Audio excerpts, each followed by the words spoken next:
जामखेड मतदारसंघासंदर्भातली कर्जत जामखेड विधानसभेमध्ये अटीतटीची लढत सध्या आपण पाहू शकतोय। रोहित पवार आणि राम शिंदे यांच्यामध्ये सध्या काटेकी टक्कर पाहायला मिळते। शरद पवार यांच्या राष्ट्रवादीचे रोहित पवार 352 मतांनी आघाडीवर आहेत, भाजपचे राम शिंदे हे पिछाडीवर असल्याचं पाहायला मिळतंय। एका ईव्हीएम मध्ये तांत्रिक अडचण झाली, व्हीव्हीपॅट पावत्यांद्वारे मोजणी सध्या सुरू आहे। रोहित पवार मतमोजणी केंद्रावर सध्या दाखल झाल्याचं पाहायला मिळतंय आणि या संदर्भात अधिकची माहिती जाणून घेऊयात। आमचे प्रतिनिधी उमर सय्यद सध्या पाहायला मिळतात, आपल्याला अधिकची माहिती देत आहेत। उमर, आपण पाहू शकतोय कर्जत जामखेड विधानसभा खरं तर चुरशीची लढत या ठिकाणी झालेली होती आणि सध्या रोहित पवार आणि राम शिंदे यांच्यामध्ये काटेकी टक्कर पाहायला मिळत आहे। रोहित पवार सध्या मतमोजणी केंद्रावर सुद्धा दाखल झाले आहेत।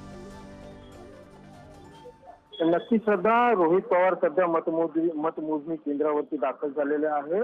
कर्जत जामखेडची मतमोजणी अद्यापही सुरूच आहे, कारण एका ईव्हीएम मशीन मध्ये तांत्रिक अडचण असल्याने व्हीव्हीपॅटची मोजणी जी आहे तर ते सध्या सुरू आहे आणि त्यामुळे कर्जत जामखेड मतदारसंघात अतिशय काटेकी टक्कर रोहित पवार विरुद्ध राम शिंदे यांच्यामध्ये सुरू असल्याचं आपल्याला चित्र पाहायला मिळत आहे।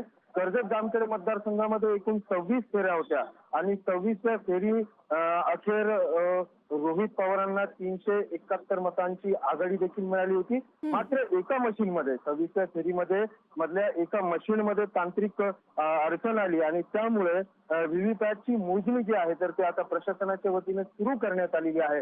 या व्हीव्हीपॅटच्या मोजणी अखेर कोण विजय होणार याचा निकाल स्पष्ट होणार आहे। श्रद्धा, हो नक्कीच उमेर, या सर्व घडामोडींवर असंच लक्ष ठेवून राहा। तुर्तास धन्यवाद दिलेल्या सविस्तर माहितीसाठी।